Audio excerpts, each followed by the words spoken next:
Halo, halo, apa kabar Anda semua? Assalamualaikum warahmatullahi wabarakatuh. Apa kabar? Semoga selalu dalam keadaan sehat walafiat. Ini sebagian dari Anda pasti tadi baru saja menyelesaikan sholat Idul Adha ya 1444 Hijriah, terutama saudara-saudara kita yang berasal dari Muhammadiyah ya Mbak Agi, karena dia mendasarkan pada hisabnya ya gitu ya, pada Mhm. hisab, sementara yang menganut ikut aturan pemerintah berdasarkan ruqyat itu baru besok ya. Jadi hari ini masih Mhm. puasa Arafah. Tapi saya kira apakah Anda hari ini masih puasa Arafah atau Anda sudah melaksanakan sholat Idul Adha, saya kira semua itu punya dasar masing-masing dan kita tidak perlu pertentangkan soal itu ya, Mbak Agi ya. Ya, Dan seperti iya. biasa kita akan ajak Anda ngobrol dalam perbincangan off the record, masih terus bersama saya, Hifzul Arif. Dan saya Gebeta, kita berjumpa pada hari ini, hari Idul Kurban ya Mas Ersu. Yes, Kita doakan semoga yang beridul adha hari ini kurbannya begitu, yang menyampaikan kurban juga diterima oleh Allah Subhanahu wa taala begitu, dan semoga semuanya dalam keadaan sehat tentunya. yes, oke. Dan sama seperti halnya sebenarnya kan kalau kita dalam ritual Mhm. ritual-ritual seperti Idul Kurban, Idul Adha atau haji, apalagi haji ya, saya kira ini kan sebenarnya situasi yang sakral gitu, yang nggak perlu sampai kemudian dinodai dengan hal-hal Mhm. yang tidak baik itu. Termasuk tadi itu perbedaan perbedaan perayaannya pun saya kira kita juga nggak persoalkan. Tapi apalagi sekarang ini kalau saya kemarin kita juga bahas itu soal bulian terhadap calon presiden Anies Baswedan gitu, yang saya kira ini sekarang lebih heboh ya Mbak ketimbang ketimbang kasusnya Pak Ganjar. Ganti ya kelihatannya sekarang yang lagi, saya nggak tahu apakah yang lebih trending sekarang masih tetap Pak Ganjar atau sebenarnya justru Pak Anies gitu yang paling ramai di media sosial sekarang ini. Iya, yang hashtag Jateng begitu ya, Hmm. atau trending topik Jateng itu yang ini terafiliasi kepada belusuannya Pak Ganjar di DKI Jakarta itu sudah mulai mereda. Dan Mhm. kemudian tapi yang masih tetap berlangsung itu adalah tukang ngibul naik haji, yang ini Oh, terafiliasi kepada Pak Anies Baswedan gitu, yang dituduh sebagai ngibul bahwa dia adalah undangan dari Raja Salman begitu. ya, Dan ya, ya, ya. ini ramai Apakah sekali. ini bagian dari serangan balik gitu ya, karena Mm-mm. dianggap yang kemarin ketika kasus Ganjar itu tentu saja yang menyerang dianggap timnya Anies Baswedan gitu, dan Ya. kemudian sekarang serangan balik dari Ganjar Pranowo, atau seperti apa ya Mbak, kalau Anda lihat dari semacam ininya, klasternya keributan kehebohan ini.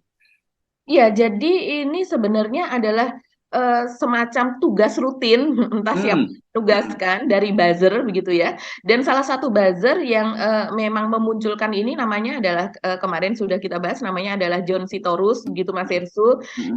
Ini orang yang memiliki jejak dari sejak Pilkada DKI Jakarta lalu. Jadi dia adalah Hmm. pendukung dari Pak Ahok begitu, dan kemudian dia setelah Ahok kalah, saya sih melihat ini ada indikasi apa ya, tidak menerima dari situasi yang terjadi Residu lah ini juga. yang belum move on gitu ya. Ya, ini kelompok-kelompok yang belum move on begitu. Dan kalau dari ininya juga saya melihat ada kecenderungan Islamophobia juga, walaupun Hmm. mungkin maaf kalau dilihat dari namanya bisa jadi dia juga beragama memang bukan beragama Islam begitu ya. Hmm. Dan kemudian ini terus melakukan serangan gitu kepada pihak-pihak yang memang menjadi oposisi atau pada saat itu menjadi oposisi, ya dalam hal ini adalah Anies, dan itu berlanjut sampai sekarang. Sinetron terbaru dulu tukang bubur naik haji. Sekarang judulnya terbaru tukang ngibul naik haji. Maksud hati mau mengikuti rekam jejak Bapak Jokowi ketika Pilpres 2019. Bapak Jokowi itu tamu kehormatan, tamu istimewa, disambut Raja Salman, diantarkan sampai ke tempat yang paling mulia di mata Allah Subhanahu wa taala. Tukang ngibul mau mengikuti, di sana malah dicuekin. Kasihan deh lu. Itulah ya politik ayat dan mayat, atau capres politik ayat dan mayat akan selalu mempermainkan agamanya. Jangan pernah dipilih itu ya, capres politik ayat dan mayat. Bahaya buat kebinekaan yang ada di Indonesia. Tapi sekarang ketika dulu dia adalah loyalis Pak Jokowi begitu Mas Hersu, dan kemudian ketika sekarang Ganjar begitu di dalam narasi-narasi dia sebelumnya kan dikatakan sebagai tangan kanan atau penerus. Dia yakin betul bahwa Ganjar ini akan menjadi penerus dari Pak Jokowi begitu. Jadi ketika saat ini sepertinya ada kegundahan ketika Pak Jokowi itu memberikan endorsement yang ternyata lebih kuat kepada Pak Prabowo. Jadi tidak hanya kepada Anies serangan itu dilakukan, baik ketika Anies itu masih menjabat sebagai gubernur maupun sesudahnya pasca gubernur dan sekarang menjadi capres begitu, dan serangan itu juga ditujukan kepada Pak Prabowo sekarang ini begitu. Oh, oke. Jadi ini tetap saja ya polarisasinya orangnya itu saja gitu ya. Ya. Padahal kan kalau kayak saya baca kemarin yang kasus Ganjar belusuan di Jakarta itu, yang memprotes itu kan atau yang mengkritik itu bukan hanya oposisi atau pendukung Anies ya, bahkan pendukung Pak Jokowi sendiri juga menyayangkan gitu ada apa yang dilakukan oleh Ganjar Pranowo kan itu ya. Tapi kalau yang menyerang Anies ini klasternya saya kira jelas ya, itu dari siapa gitu, pasti bisa diidentifikasi sebagai pendukung dari Pak Jokowi lah begitu ya, yang sekarang mungkin bertransformasi menjadi pendukung Ganjar Pranowo gitu ya. Iya, betul sekali. Jadi tentu saja dia tidak walaupun Pak Jokowi ini kita lihat kakinya Pak Jokowi ini berpijak pada dua kandidat yaitu Pak Ganjar dan juga Pak Prabowo. Tapi ini kebanyakan Mas Hersu untuk die hard dari Pak Jokowi begitu ya, dan kemudian yang die hard Pak Jokowi dan juga sekaligus menjadi die hard dari Ahok di masa lalu, itu mereka kecenderungannya adalah pada Pak Ganjar saat ini begitu. Jadi dan kemudian juga mati-matian begitu menolak bahwa Pak Jokowi ini juga mengendorse Pak Prabowo. Nah, ini kita sebagai perbandingan saja dulu ya sebelum kita masuk ke hoax tentang tukang ngibul naik haji yang ditujukan. Itu saya kira itu menarik ya untuk kita terus, bukan menarik. Penting menurut saya, menarik sih tidak. Menurut saya tidak, sebenarnya menurut saya itu sangat tidak menarik ya apa yang dilakukan oleh mereka. Tapi ini penting untuk kita sikapi karena saya kira ini situasi menyedihkan, apalagi kalau satu tadi menyangkut orang sedang melaksanakan haji. Kemudian bahkan di sana Pak Ganjar Pranowo bertemu dengan Pak Anies Baswedan, foto-foto senyum, mereka memang sahabat lama karena sama-sama alumni UGM begitu. Malah sekarang justru di kalangan buzzernya yang mempersoalkan ini dan membuat berita-berita yang sebenarnya yang hoax itu mereka kan sebenarnya. Kalau dari fakta-fakta yang kita telusuri akhirnya kita tahu bahwa Pak Ganjar maupun Pak Anies Baswedan ini sama-sama diundang oleh kerajaan Saudi ya, gitu ya Mbak ya kelihatannya, makanya kemudian mereka bertemu di situ ketika makan siang begitu ya. Iya. Saya tidak tahu persis ya. Kalau Pak Anies memang dia pada wawancara dengan media begitu mengatakan bahwa dia adalah undangan dari Raja Salman gitu, yaitu Raja Saudi. Dan Pak Anies ini kemudian mengungkapkan bahwa dia diundang untuk tahun ini. Kita tahu pada tahun 2017 saya tidak tahu, sepertinya bukan haji sih ya kalau tahun 2017 dulu yang dimana dia makan bersama dengan keluarga kerajaan dalam suasana yang intim di meja besar apa dan sebagainya, memang terlihat akrab begitu ya, mungkin karena ya bisa jadi karena kemampuan dia dalam berbahasa Inggris dan bahasa Arab dan sebagainya, kita melihatnya sih seperti itu karena percakapannya bukan percakapan resmi tapi betul-betul percakapan yang seperti keluarga. Jadi saya rasa memang ada kedekatan secara pribadi sih dengan keluarga kerajaan di sana. Nah, terus kemudian untuk kasus ini Pak Anies mengatakan dia bahwa ketika undangan itu terjadi ketika saya mengurus visa begitu, ketika saya mengurus visa untuk berhaji begitu, terus kemudian dari pihak kerajaan sendiri yang kemudian melihat dan mengundang Pak Anies begitu. Jadi serta-merta kemudian mengundang Pak Anies untuk sebagai undangan haji ke sana begitu. Nah, jadi artinya memang sebelumnya rencananya mereka haji sendiri, berangkat dengan sendiri. Bisa jadi seperti itu. Seperti kita tahu kan yang namanya raja, ini dugaan saya Mas Hersu ya, memiliki hak prerogatif. Misalnya setiap tahun dia memberikan undangan begitu. Oh ya, kalau itu ya. Kepada seluruh dunia kan. Kalau itu kan fakta begitu ya, bahwa memberikan undangan seluruh dunia sampai 1.000 atau 1.500 begitu yang dibagi-bagi. Dan kebetulan pada tahun ini Indonesia memperoleh jatah 50 undangan tersebut. Tapi secara pribadi Raja juga bisa mengundang yang lainnya kalau seandainya dia mau, kan itu negaranya, dia memiliki wewenang itu begitu, dia bisa menambah bahkan. Dan undangan-undangan itu apalagi sekelas Anies atau sekelas Ganjar atau Pak Jokowi misalnya, sekelas itu bahkan yang namanya seniman tapi masuk ke dalam mungkin pantauan dari pihak kerajaan Arab Saudi, dan kemudian mantan menteri misalnya Pak Amran Sulaiman ya kalau tidak salah juga masuk ke dalam daftar 50 tahun ini yang masuk begitu, ada Kapolres, ada polisi, ada dan sebagainya begitu, tidak Bahkan ada hanya guru kiai. pesantren juga ada, ya. Ada Mas Hersu, bahkan kalau kita melihat artis saja juga, bukan berarti artis itu rendah, artinya artis kan juga dia tidak bekerja di apa ya, secara resmi begitu ya, di publik, atau dia sebagai pekerja yang berhubungan dengan ibadah dan sebagainya. Tapi dia juga bisa mendapatkan undangan ini. Jadi alangkah apa ya, kalau kita melihat itu naif begitu ya, bahwa Anies tidak mungkin mendapatkan undangan dari Raja Salman, itu sesuatu yang aneh sekali gitu. Ya, ya. Tapi saya kira yang soal ini clear ya, soal undang-undang ini clear. Justru yang kita persoalkan, mengapa masih terus begini narasinya gitu ya, yang hal-hal semacam ini membuli orang, dan kemudian kalau faktanya memang betul mungkin tidak masalah. Katakanlah bahwa kalau Anies Baswedan itu memang ngibul gitu seperti yang dinarasikan, ya saya kira kita sendiri juga pasti akan sangat menyayangkan, mungkin tidak akan sampai membuli lah gitu, tapi juga kita pasti akan menyuarakan kenapa. Ini kan bagaimanapun seorang pimpinan apalagi calon presiden itu ya pasti antara kata dan perbuatannya aja itu harus sesuai, dan kalau soal begini aja dia ngibul, bagaimana nanti janji-janjinya pada rakyat. Saya kira kalau kita melihatnya dari sisi angle itu, kalau ini kan kelihatannya personal banget ya, diserang begitu ya, diserang secara personal banget, dan ini kan kalau tukang ngibul naik haji itu kayak mengambil judul sinetron ya, yang ada di tukang bubur naik haji pada waktu itu ya. Ya ini makanya saya penasaran, ini orang-orang ini seperti apa ya, profilnya, mengapa kok terus melakukan narasi semacam itu? Apakah ini memang buzzer organik, ataukah ini orang yang memang kerjanya, hidupnya dari ngebuzzer? Karena saya tidak tahu, setahu saya dia ini nggak masuk yang masuk dalam jajaran komisaris itu, nggak kan ya Mbak ya? Setahu saya sih tidak, Mas Hersu, tidak masuk ke dalam itu.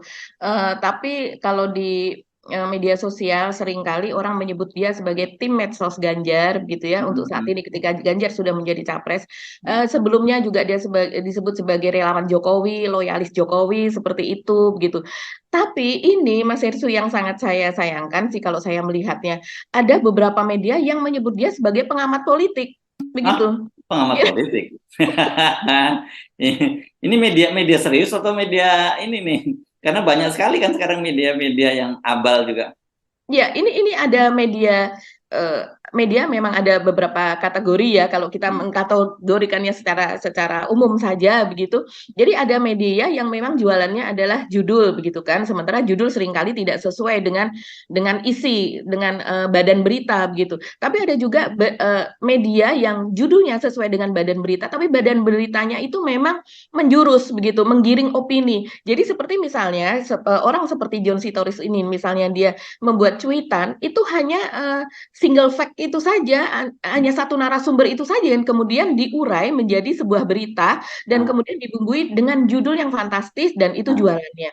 Dan seringkali misalnya cuitan yang kontroversial semacam itu kan lalu di bawahnya banyak sekali ya yang menjawab, dan menjawab itu ada yang by data, ada yang mengungkapkan peta, ada yang mengungkapkan banyak deh data-data begitu ya, hukum tentang aturan dan sebagainya, itu tidak dikutip di bawahnya sebagai setidaknya sebagai jawaban atau counter dari tuduhan yang dijadikan judul itu tadi begitu. Ini sangat-sangat disayangkan sih. Jadi ada media-media yang sebetulnya merupakan jaringan besar kalau saya lihat, karena itu ada selain yang nasionalnya, dia ada misalnya ada yang di daerah, yang di Sumatera, kemudian yang di Denpasar, kemudian yang di Banten, dan sebagainya.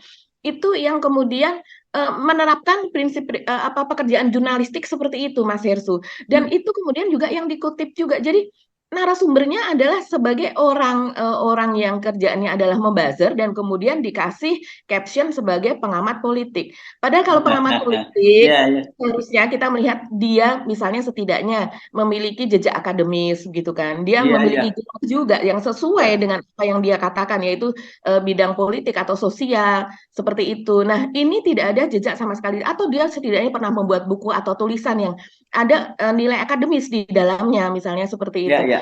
Nah, Tidak ada. ini saya kira memang sering-sering saya lihat wartawan banyak sekali macam itu ya. Kan bahkan kita Mhm, sendiri kan kalau di wartawan itu sifatnya egaliter. Kadang-kadang tapi mhm, kalau kita menulis berita memang kita tidak pernah akan menggunakan Pak atau apa Ibu gitu ya. Ketika kecuali kalau dalam bahasa oral seperti ini kan kadang kita nyebut kadang-kadang kita menyebut Puan atau Mbak mhm. Puan atau kadang-kadang menyebut Ibu Iya. Megawati. Mhm, Tapi sebenarnya kalau di mhm. media kita mesti nyebutnya ya tanpa atribut apa-apa. Ya kita mesti sebut Ibu Betul. Maharani, Mhm, Ibu mhm. Megawati.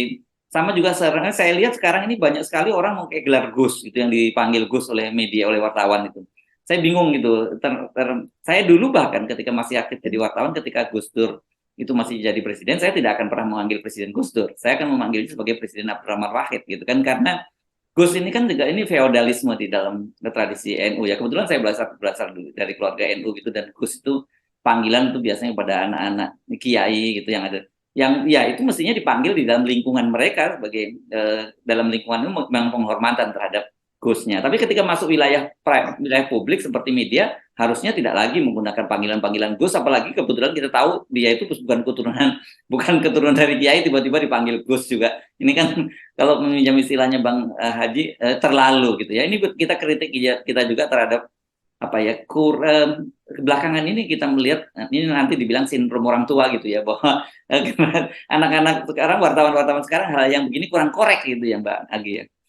Iya, iya, iya, betul sekali. Memang kalau prinsip jurnalistik itu seringkali kita memakai sebutan itu sebutan resmi begitu ya. Ya, Sebutan yang ini itu lebih banyak dipakai. Tapi ada juga pada pertemuan verbal, wawancara yang face to face begitu ya. ya. Itu kemudian memakai bahasa akrab begitu seringkali Oh memakai iya, ya itu makanya apa bisa ya? dibedakan bahasa tulis Betul. dengan bahasa verbal itu beda gitu. Iya, betul sekali. Kalau di luar negeri juga seringkali kita tetap saja dengan orang yang apa namanya memiliki gelar atau apa begitu kita memakai His Excellency apa dan sebagainya dan Dan Mr. atau jabatan Presiden. Mr. Presiden gitu ya. Bisa presiden seperti itu hal yang biasa juga begitu. Jadi tergantung dari situasi dan juga sebenarnya ada sedikit kadang-kadang itu dari preferensi kita secara individual gitu.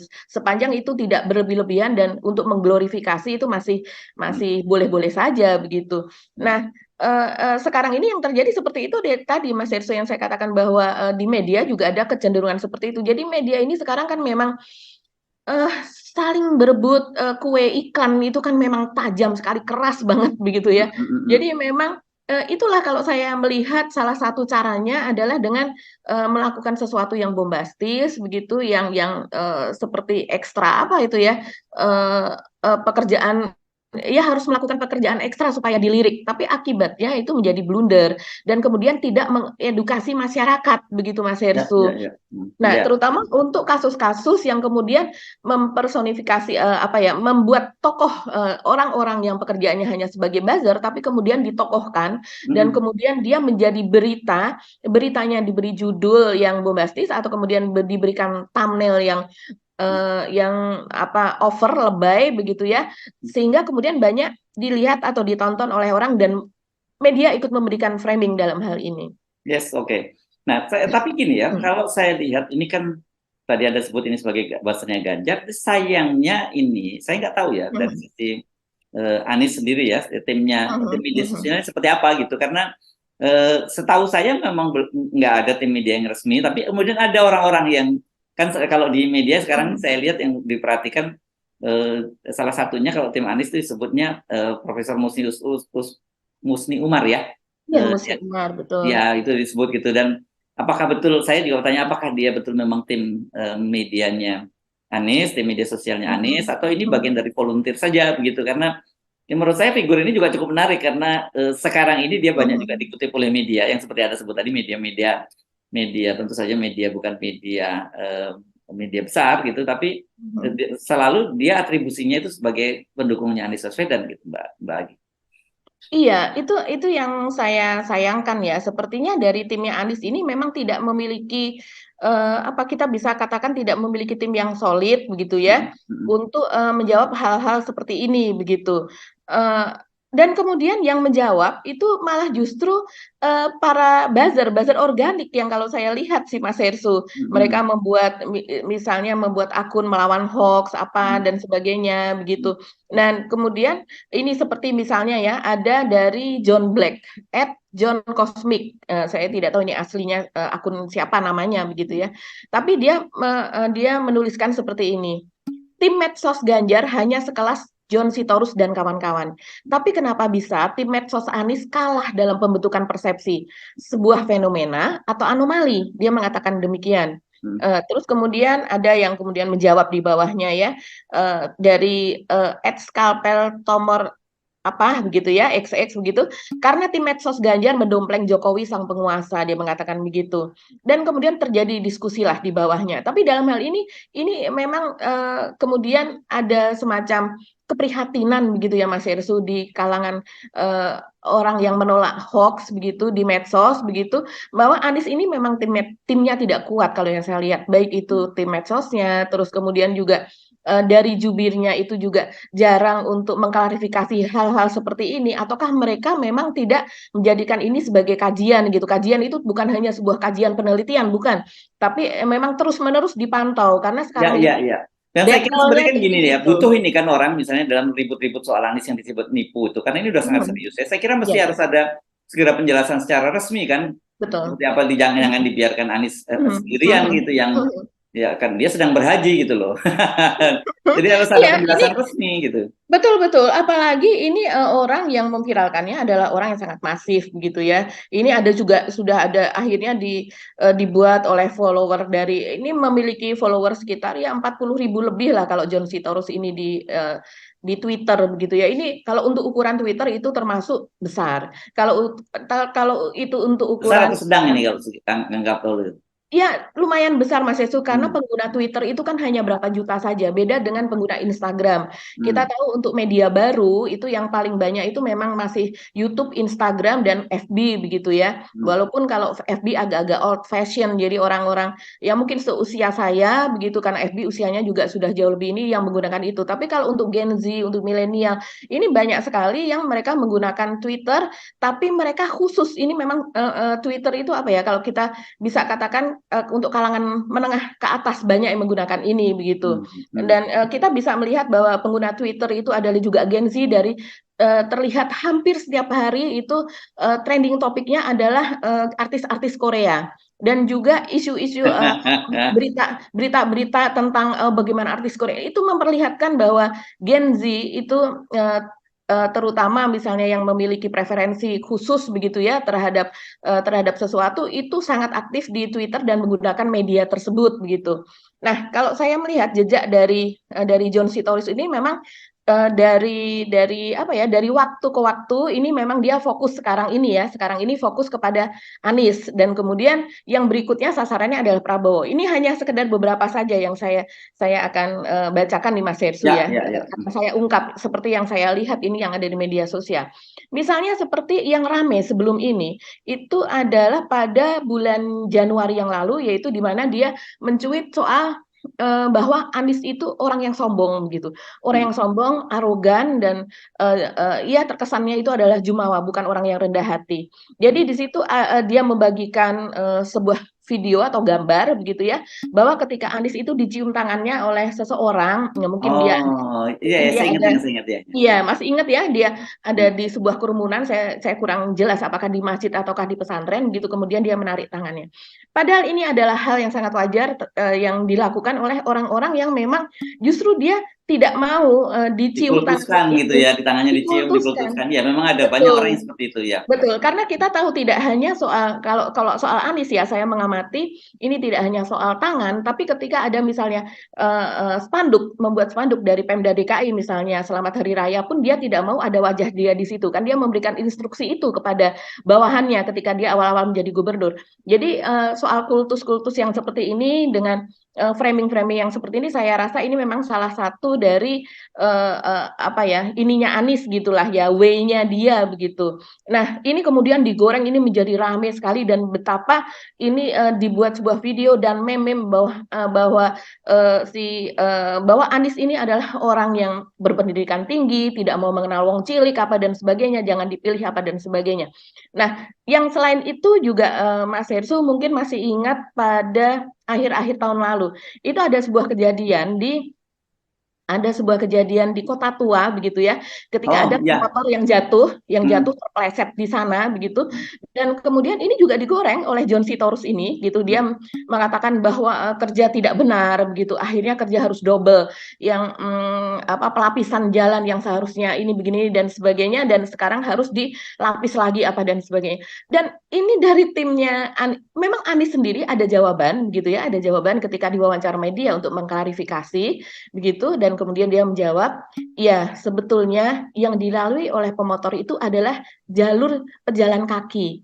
Jadi bukan jalur motor. Jadi Hmm. otomatis apa namanya, pemotor itu kalau seandainya di situ licin apa, itu menjadi hal yang wajar begitu. Karena kan memang untuk aspal dan juga untuk jalur pejalan kaki dan sebagainya itu berbeda. Dan ketika di sana kemudian dikerjakan apa, seperti sesudah ada kejadian itu kemudian ada pengerjaan ini, itu bukan dijawab oleh Anies atau tim Anies, tapi dijawab oleh netizen gitu, bahwa itu pengerjaannya adalah supaya permukaan itu kemudian tidak licin gitu. Memang ada semacam, misalnya permukaan itu untuk waktu tertentu itu kan memang sudah berbeda dari ketika dia dibuat, apalagi di musim hujan. Itu memang kejadiannya kalau tidak salah bulan September, jadi memang di musim hujan.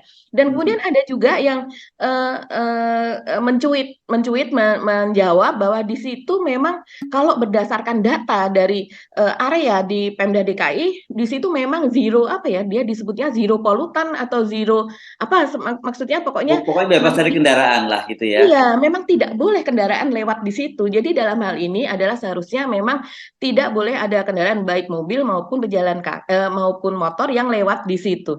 Tapi ini sudah terlanjur menjadi sebuah isu yang sangat besar dan dikapitalisasi. Dan dalam hal ini saya memang melihat kelemahan dari timnya Anies, tim medsosnya Anies begitu. Begitu juga yang baru saja Mas Hersu, ini kalau saya melihatnya ini sebagai kegundahan, tapi ini cukup ramai kegundahan dari si John Sitorus. Memang dia sangat aktif di media sosial, yaitu ketika dia mencuit soal keberadaan Pak Prabowo di laga FIFA Matchday ya antara Indonesia dengan Argentina kemarin. Baru ya kemarin-kemarin ya. Baru saja ya, pekan-pekan lalu, dan kemudian di situ kan memang terlihat begitu bahwa Pak Prabowo posisinya itu di situ ada Erik, kemudian ada Pak Jokowi dan ada Pak Prabowo, dan kemudian memang fotonya dari berbagai angle begitu ya.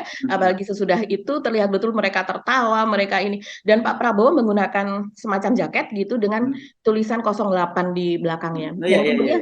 kemudian itu dicuit sebagai sesuatu yang wah, kalimatnya begitu, mungkin pemirsa dapat melihatnya ini di layar off the record begitu, cuitan dari si John Sitorus tersebut, yaitu bahwa itu sebagai indikasi Pak Prabowo menginginkan menjadi presiden nomor 8 nanti.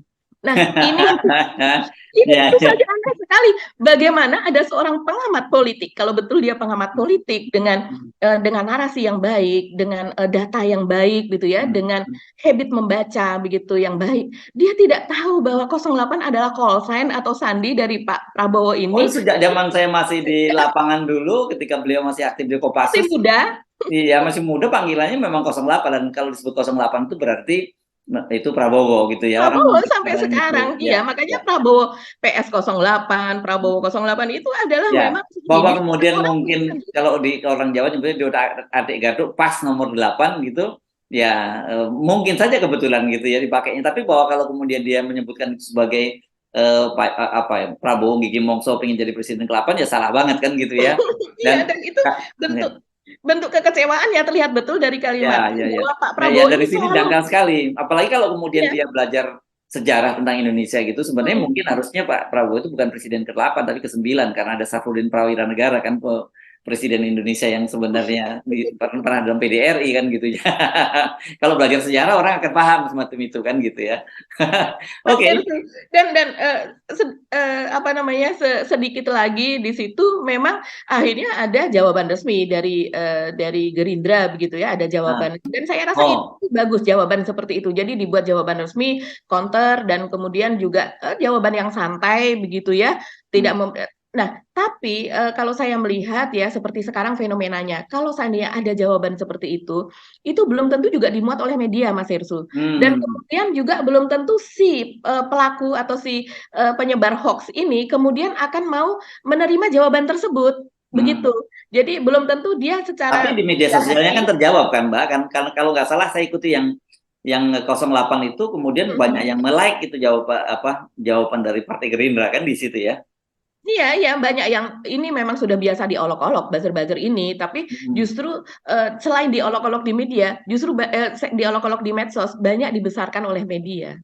Ya, ya. Saya kira ini catatan menarik. Satu yang saya kira catat mestinya kita sudahi ya. Yang Mhm, gini ini yang saling membuli tidak produktif. Yang seperti kan kalau kasus Ganjar kita mesti pisahkan ya. Kalau Ganjar kemarin merasa dibully, saya kira itu bukan, memang ada yang membuli tapi banyak juga yang menyampaikan kritik, karena yang menyampaikan kritik itu bukan buzzer-buzzer yang tukang bully gitu, ada yang pendukungnya Pak Jokowi, ada yang orang netral gitu ya, selama ini kritis kepada semua gitu betul. ya. Saya lihat kan seperti kayak Mhm, Dandi Laksono segala macam itu kan dia kritis kepada semuanya begitu, dia juga ikut menyampaikan kritiknya, terus kemudian yang lain-lain juga banyak yang menyampaikan itu. Nah, tapi kalau mhm, dalam kasus yang naik haji ini masa digoreng habis-habisan gitu, dan kita tahu seperti kita singgung kemarin, ini kan mereka sebenarnya hanya laku di mereka yang dalam hidup di echo chamber, dalam ini echo chambernya Ganjar Pranowo kan begitu, dan ini kan sama aja dengan kayak kita meracuni orang di dalam sebuah tabung kan gitu ya.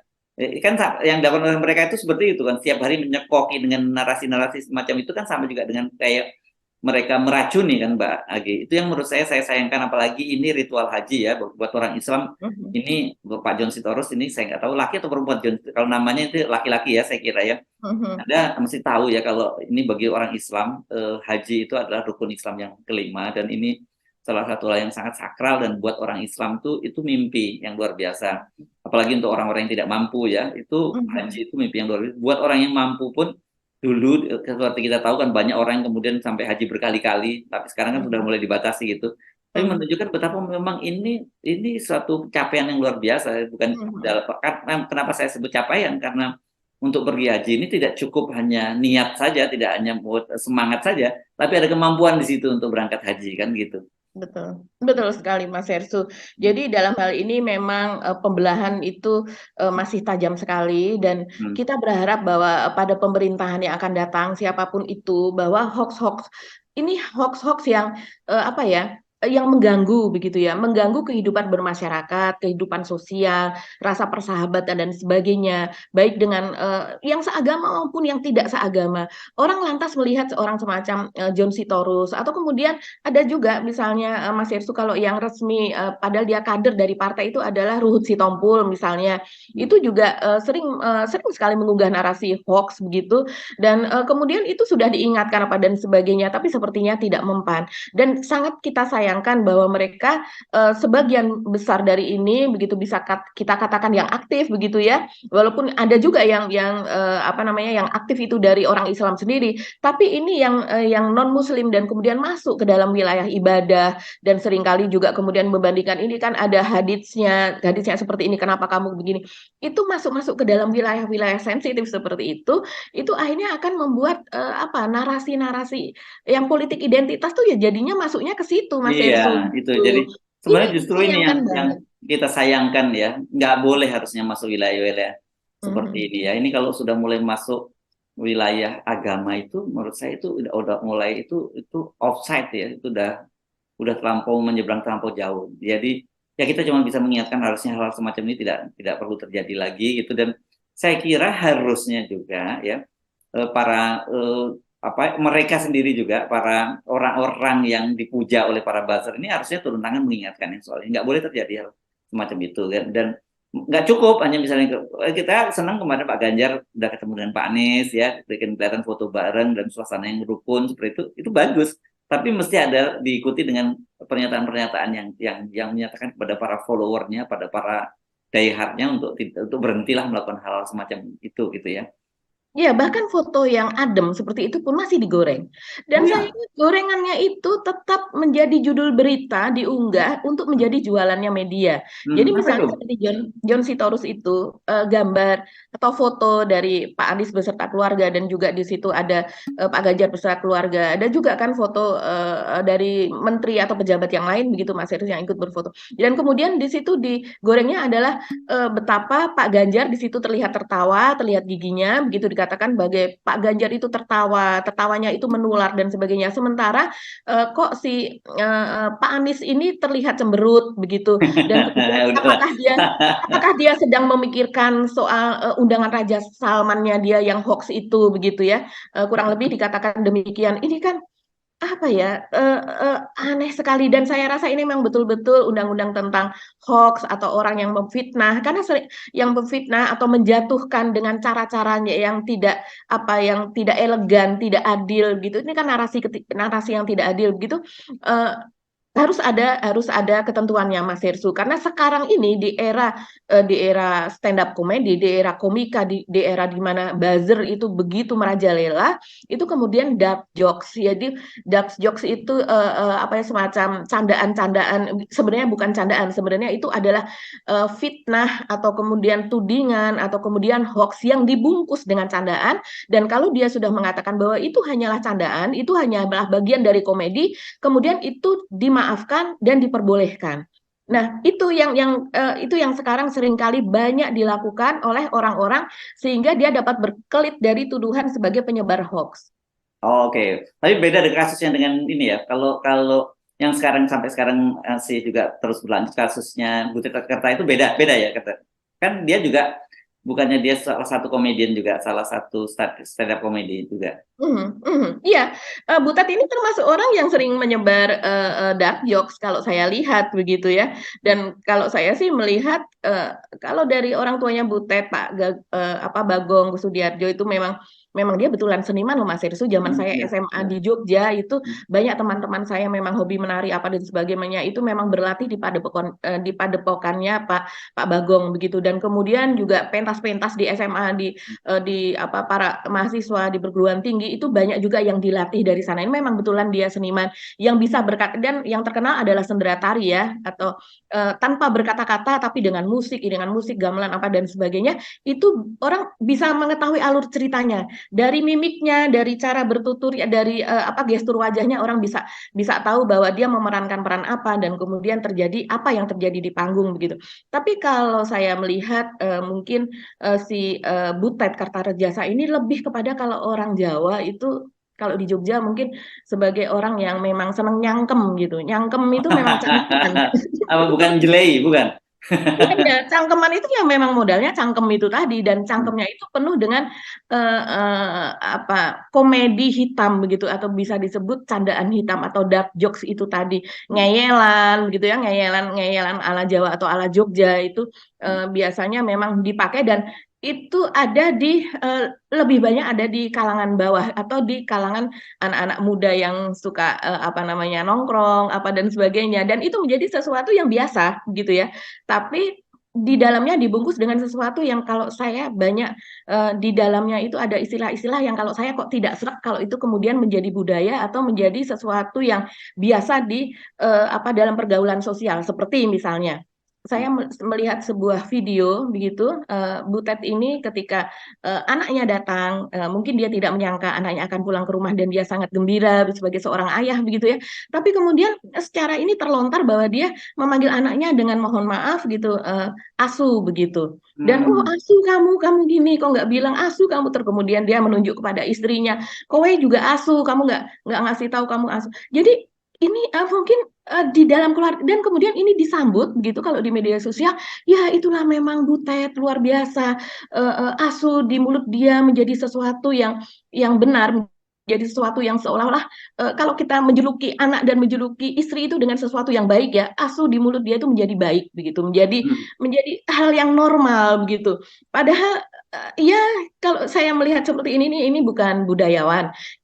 kalau saya melihat akhir-akhir ini ada berita Mas Hersu, ini kan acara PDIP kemarin itu berlangsung pada tanggal 24 ya, hari Sabtu. Tanggal 25 itu adalah hari ulang tahun dari Taufik Ismail, salah seorang sastrawan dan budayawan kita juga. Itu kelasnya sangat-sangat jauh gitu, sangat disayangkan kalau kemudian Taufik Ismail begitu dikategorikan sebagai budayawan asal Indonesia apa seperti W.S. Rendra apa dan sebagainya. Dan kemudian masuk juga nama Butet di situ kalau melihat hal ini ya, berbagai blunder yang dia lakukan. Taufik Ismail untuk memperingati acaranya ulang tahunnya yang ke-88 tanggal 25 Juni kemarin, sebelumnya dia membuat sebuah lomba. Bayangkan sebuah lomba yang orang-orang diminta begitu yang mengikuti untuk mengkritisi puisi-puisi dia. Boleh 1 sampai 3 puisi dia yang sudah mendunia, yang sudah banyak diterjemahkan di berbagai bahasa itu dikritisi di situ. Jadi orang meminta orang sampai seusia itu pun masih belajar bahwa ada pandangan lain. Menurut orang, sebagian orang puisinya itu sudah baik sekali begitu ya, sudah puisi papan atas begitu. Tapi tetap dan ini dia mengundang anak-anak muda untuk mengkritisi itu, artinya orang untuk masuk ke dalam wilayah sastra dan wilayah yang ditekuni oleh para budayawan itu. Oke, tapi balik lagi ke Butet tadi, saya kelihatannya PDIP juga menyesali itu ya, setidaknya muncul dari pernyataan beberapa tokohnya, salah satunya Jarod Saiful Hidayat yang dia menyayangkan soal itu sampai muncul. Dan karena memang kemarin itu seperti kita singgung sebelumnya, sikap dia itu justru mencuri panggung yang sudah berbulan-bulan atau mungkin dalam setahun terakhir ini disiapkan secara serius oleh PDIP gitu ya, tiba-tiba beritanya pidatonya Ibu Mega, termasuk pidatonya Pak Jokowi itu tenggelam gitu. Jadi hanya pada saat itu yang kita sebut one day story, tapi justru kasusnya Butet ini yang jadi running story sampai sekarang masih berlanjut, dan dia sendiri responnya santai saja gitu, yang dia merasa nggak ada yang salah karena apa yang dia katakan itu semua fakta kok begitu. Bayangkan Mas Hersu, untuk acara yang sudah digagas sampai setengah tahun lebih sebelumnya begitu ya, itu diberikan tema Kepalkan Tangan Persatuan untuk Indonesia Raya. Dan itu ditulis besar-besar dan semuanya tahu di dalam undangan dan sebagainya bahwa temanya adalah Kepalkan Tangan Persatuan untuk Indonesia Raya. Dan kemudian isinya adalah pecah belah. Isinya adalah hinaan begitu. Ya. Ini bertentangan dengan persatuan itu tadi. Ya, oke. Itu mungkin ininya ya, kontradiktifnya. Tapi yang menurut saya, yang kalau saya jadi pemilik acara nih, waduh, ini orang udah gue bayar, dan tiba-tiba malah show gue dicuri sama dia gitu, dan yang konotasinya negatif. Karena bagaimanapun juga tetap PDIP kan kena getahnya ya akibat apa yang dilakukan oleh Butet ini. Oke. Ya, nah di luar itu apa yang tadi kita mau bahas ya? Ini ya soal masih kaitannya dengan topik kita kemarin ya, soal sidangnya Johnny G. Plate ya. Ini menarik ya, setelah saya baca ternyata kan narasinya pada waktu itu seolah 8,3 triliun itu korupsinya Johnny G. Plate kan begitu ya. Tapi setelah saya baca dan saya simak dakwaan jaksa itu, ternyata apa yang diterima oleh Johnny G. Plate itu masih banyak lebih besar daripada yang menerima Johnny G. Plate ya. Kalau dalam perorangan misalnya kan kita kemarin sebut juga satu yang siapa yang dari Yusriski ya, orang kepercayaannya dari suaminya Puan Maharani yang jadi direktur utama di perusahaannya Pak siapa namanya Happy Hapsoro ya suaminya. Itu ternyata angka yang diterima jauh lebih besar ketimbang Pak Johnny G. Plate. Pak Johnny G. Plate kan disebutnya cuma 17 miliar juga gede, 17,5 miliar. Dan kemudian Yusriski ini 88 miliar. Loh, tapi kenapa kemudian kelihatannya yang selama ini banyak disoroti dan dihabisi itu Johnny G. Plate gitu ya? Iya betul, karena memang ini terungkapnya kasus ini ada di bawah kementeriannya dia begitu ya. Oke. Iya, kalau saya melihat memang betul kata Mas Hersu kemarin terungkap bahwa jaksa begitu dalam dakwaannya dia mengatakan ini ada beberapa poin-poin begitu ya, mungkin ada 8 atau beberapa poin yang diucapkan duluan adalah Anang Ahmad Latif, yaitu sebagai pimpinan dari Bakti Kominfo, yaitu perusahaan yang didirikan untuk menangani BTS BTS ini begitu, dan ini adalah bawahan dari Pak Joni Plate begitu. Dia didakwa menerima 5 miliar dalam hal ini Mas Hersu. Terus kemudian yang berikutnya adalah Pak Joni G Plate sendiri sebagai terdakwa. Kemarin dia didakwa menerima 17,8 miliar. Nah, kemudian menjadi mengejutkan ketika Yus Rizky, yaitu dirut dari basis investment atau BUP begitu ya, basis utama Prima, yaitu yang 99% sahamnya dimiliki oleh Happy Hapsoro, suami Puan, itu ternyata menerima 88 miliar begitu. Itu merupakan akumulasi dari 50 miliar dan 30 miliar sekian. Jadi kalau dibulatkan menjadi 88 miliar. Dan kemudian Irwan Hermawan, yaitu yang menjadi tersangka, dia komisaris dari PT Solitech Media Energi, ini salah satu vendor dalam proyek strategis nasional tersebut, dia menerima 119 miliar. Jadi jauh lebih besar. Nah, ini orangnya siapa ini Mas Hersu, Iwan Hermawan ini? Bayangkan ini sekitar berapa ya? 10 kali dari Joni Plate ya. Joni Plate bukan 10 kali ya, mungkin 6 kali atau berapa. Joni Plate 17,8 miliar dan ini 119 miliar. Ya, bisa 10 kali, Mbak. Bisa 10 kali saya kira. Ya hampir 10 kali kan, kalau 17 kali 10 aja 170. Ini kan 100. Iya. 119 ya? Oh, ya. Oke. Ya, enggak ya. 6 kali ya. Ya, betul. Ya, mungkin 6-7 kali begitu ya. Nah, kemudian selain itu juga ada direktur PT Multimedia Berdikari, itu 500 juta begitu. Ini tidak sebesar yang lainnya. Tenaga ahli dari UI yaitu sebagai konsultan, yaitu Yohan Suryanto, itu menerima 453 juta begitu fee-nya dia yang bekerja untuk konsultan ini. Terus kemudian untuk konsorsium itu ada 3 Mas Hersu. Konsorsium Fiber Home itu ada 2,9 triliun, kemudian konsorsium Lintas Sarta Huawei ini 1,5 triliun, dan juga satu lagi yang cukup besar itu konsorsium IBS dan ZTE. Ini perusahaan yang bergerak di bidang telekomunikasi, ini 3,5 triliun. Belum lagi yang tidak disebutkan sih di situ, tapi kita sudah tahu berdasarkan dari pengakuan tersangka Iwan Hermawan yang ditulis oleh Tempo begitu Mas Hersu, yaitu yang 70 triliun yang diberikan 70 miliar maaf yang dikirimkan kepada staf ahli dari Sugiono, yaitu Wakil Ketua Umum Gerindra, yang dikirimkan dalam bentuk itu tunai rupanya Mas Hersu ya, dikirimkan dalam bentuk dolar Amerika dan juga dolar Singapura yang dimasukkan ke dalam kopor begitu. Ini belum terungkap di situ juga. Nah, kita menantikan yang berikutnya adalah bagaimana mungkin Joni G Plate ini justru orang yang menunjuk perusahaan dari perusahaan milik suami Puan ini Mas Hersu. Jadi ini kan tidak dibuat tender, tapi orang bertanya-tanya kenapa dari awal Joni G Plate itu menyuruh